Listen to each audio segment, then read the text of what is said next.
大乡亲啊，继续来看佛光山的创办人星云大师初五来圆寂，昨举办赞赏典礼，送到台南的大仙寺烧化圆满，带离佛光山的万寿园。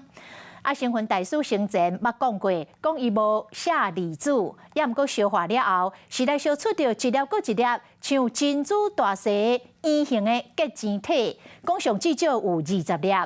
佛光山来回应讲，大师生前之所以讲伊无写字子，是因为星云大师认为，咱人应该追求道德，毋是追求有形的物件。讲只有道德，才是摕袂了用不尽的宝藏。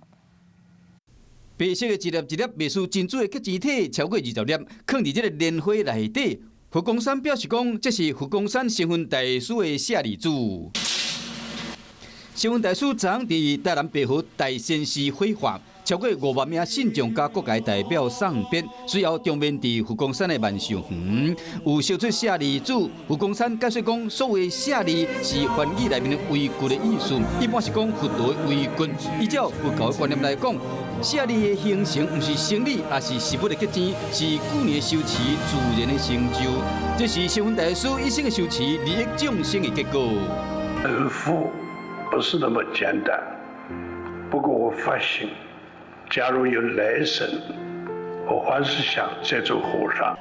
不过，星云大师因过就捌讲过，讲伊无写字子。佛光山解释讲，这是因为大师认为人应该去追求道德，毋是有形的物件。只有道德才是处之不尽、用袂了的宝藏。星云大师中面伫万寿园，伊精神信众也会缅怀甲流传。